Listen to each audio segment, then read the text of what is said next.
Assalamualaikum warahmatullahi wabarakatuh. We are from group Al-Farabbi. We'll talk about halalan thayyiban. So first, let me introduce our group members.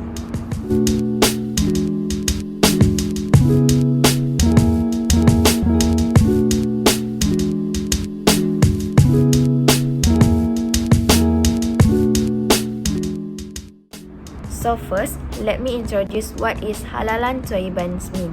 Halalan thayyiban mean allowed and permissible for consumption with relation to Sharia law as long as they are safe and not harmful.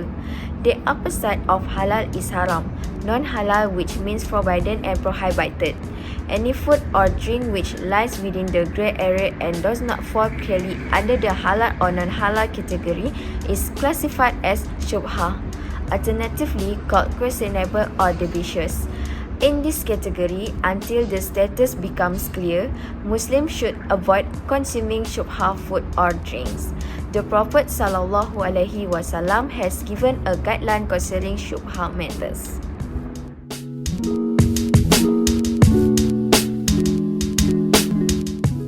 Assalamualaikum warahmatullahi wabarakatuh.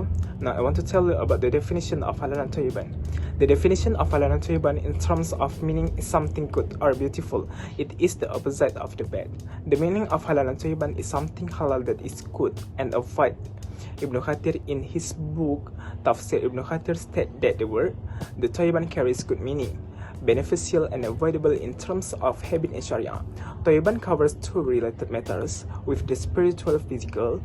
Food that is halal in terms of Sharia is clean food, the substance holy, the manner as well as free from any harm. On the other hand, forbidden food remains abominable in the sight of Allah. Although it tastes delicious, it is expensive and smells good.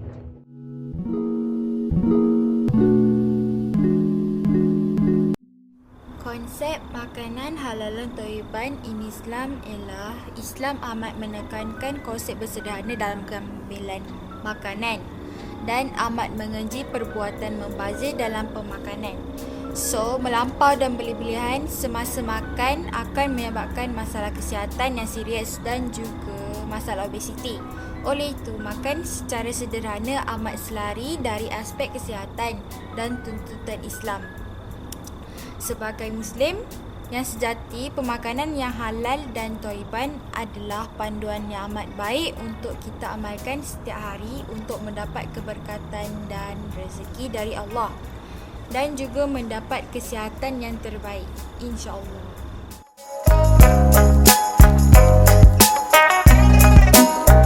Assalamualaikum warahmatullahi wabarakatuh. So this is the implementation of halalan thayyiban.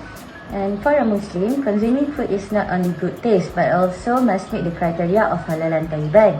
Halal food is not necessarily thayyiban because halal food at the time of processing may be given additional ingredients that are not halal. Consumer of food products should have the spiritual awareness that are related to the food product, especially they are Muslim.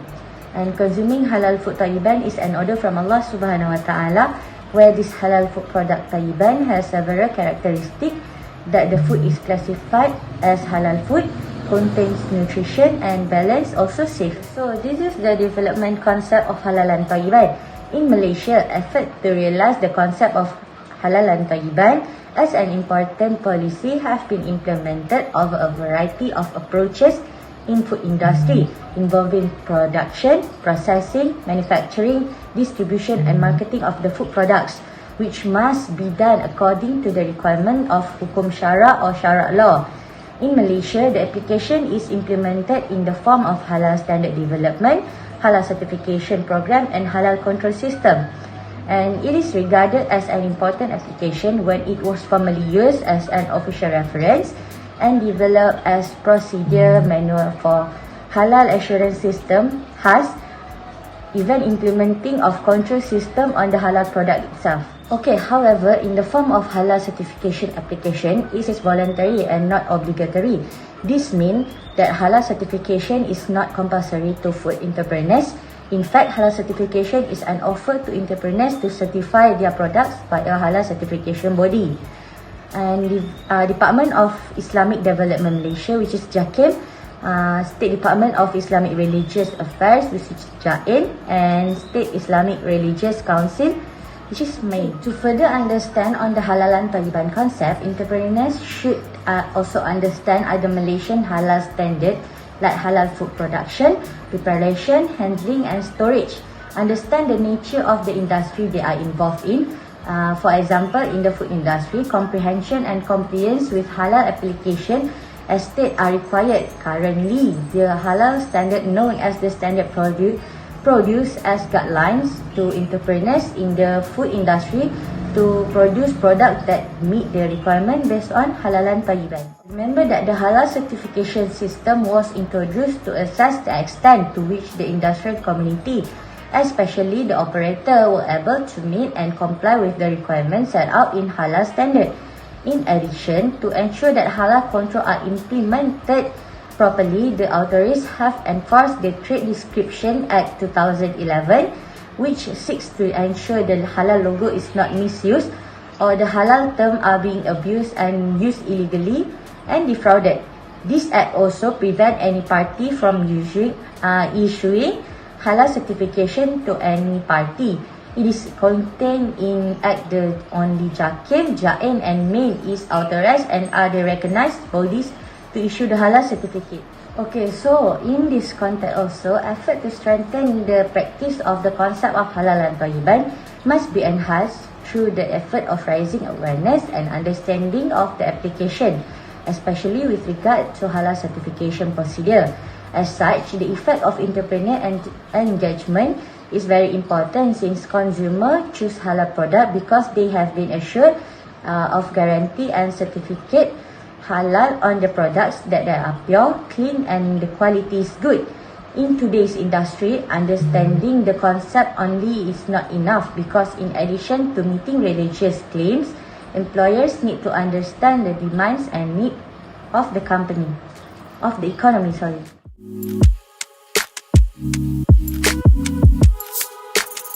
A concern on the halalan thayyiban aspects of food from inbound to outbound stage in a warehousing activity particularly is on the rise. An organization must establish a halalan thayyiban risk management plan or HTRMP according to the principles outlined in the standard. Food undergoes a length of process starting from raw materials to final finished products, and this involves various handling operations. Besides halal, the elements for thayyib should be considered during risk management, namely the physical, chemical and biological aspects. Altogether, there are 7 principles of HTRMP during warehousing that are discovered and need to be adhered to. Specifically, the limitation of HTRMP study is involved chilled fruit products only.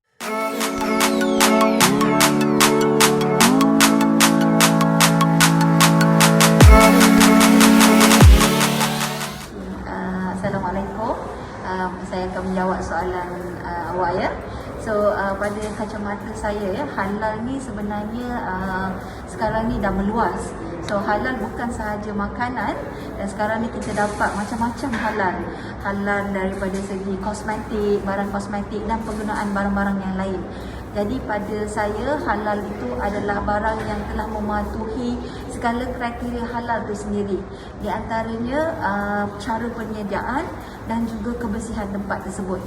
Itu jika kita fokus kepada pemakanan lah, dan halal sekarang ni bukan sahaja di Malaysia, banyak lagi tempat-tempat lain, negara lain dah expose dengan perkataan halal itu sendiri.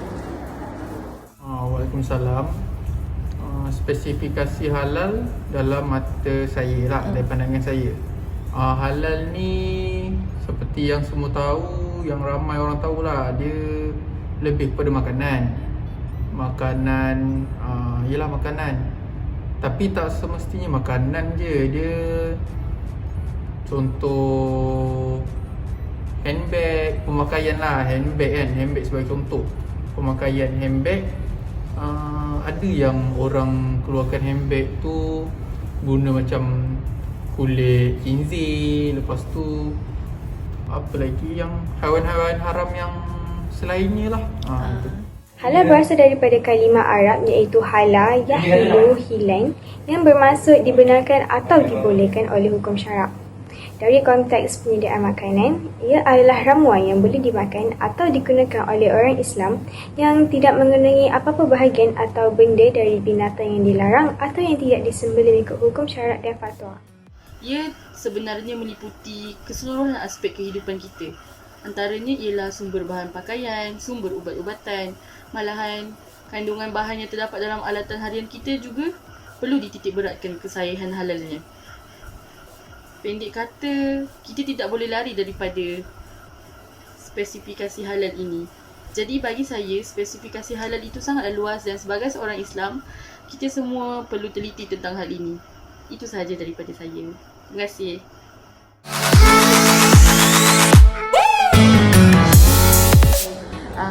Tadi kita cakap tentang halal. Bila halal dengan syubhah ni dia bersaling kait sebenarnya. Jadi syubhahnya adalah sesuatu yang kita ragu-ragu. Ya? Contohnya, saya bagi contoh kalau saya nak pergi ke kedai makan, kita perlu tengok terutama sekali tentang logo halal tersebut. Adakah dipamerkan atau tidak di kedai tersebut. Jadi kalau sesebuah kedai yang tidak mempamerkan logo halal dan ini adalah syubhah, kita ragu-ragu tentang penyediaannya, bagaimanakah datangnya barang-barang yang digunakan. Jadi apabila terdapat ragu-ragu di situ, kita boleh ada hak untuk tidak pergi ke kedai tersebut. Contohnya begitu. Makanan syubhah. Syubhah ni setahu saya lah, syubhah ni contoh kalau kita pergi dekat kedai makan kan, kita macam ragu-ragu lah sebab sekarang ada je yang owner kedai tu bukan non-Muslim, pekerja je Muslim. So berkemungkinan makanan dekat sana tak halal lah. Itulah kita ragu-ragu, takut. So kalau nak pastikan kedai tu halal, kita kena check lah ada logo halal ke, dekat kedai dia tu ada sijil kan. Saya rasa sijil. Lepas tu sebab banyak je yang owner kedai dan Muslim, lepas tu pekerja semua Muslim lah. So kita tak boleh pandang remeh lah benda tu. Kita kena check Halal atau haram. Jika mengikut kaedah syarak, maka perkara syubhah lebih hampir kepada haram. Berdasarkan hadis Nabi yang jelas menyebut tentang perkara ini, Rasulullah SAW bersabda, sesungguhnya yang halal itu jelas dan yang haram itu jelas. Di antara keduanya ada mutasyabihat, iaitu perkara syubhah yang mana kebanyakan manusia tidak mengetahuinya. Sesiapa yang memelihara diri daripada segala perkara syubhah itu, maka sesungguhnya dia telah membersihkan agama dan kehormatannya. Dan barang siapa yang jatuh ke dalam perkara-perkara yang syubhah itu, maka dia telah jatuh ke dalam perkara yang haram. Berdasarkan Kamus Dewan edisi keempat, maksud syubhah itu sama bermaksud tidak jelas. Perkara yang antara halal dengan haram. So dia di antara, dia di tengah-tengah. So itu bermaksud syubhah. Yang halal itu jelas, yang haram itu juga jelas. So syubhah ni dia antara. Jadi kita tahu kan Islam kan memang dah menetapkan hukum. So memang kita dah tahu jelas-jelas. Syubhah tu ada antara. Mungkin ada faktor-faktor yang menyebabkan dia menjadi sama-sama. Sebab banyak kajian kan.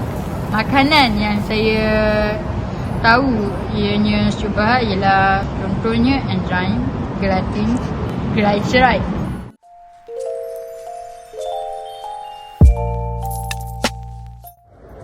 Alright, now I will present about conclusion of halalan thayyiban. Alright. In conclusion, the halalan thayyiban principle is one of the Sharia rule intended to protect the decency of human life as to promote best dietary habit granted by Allah SWT. This principle has been openly and with awareness by Sabasu, although incurring loss and with reduce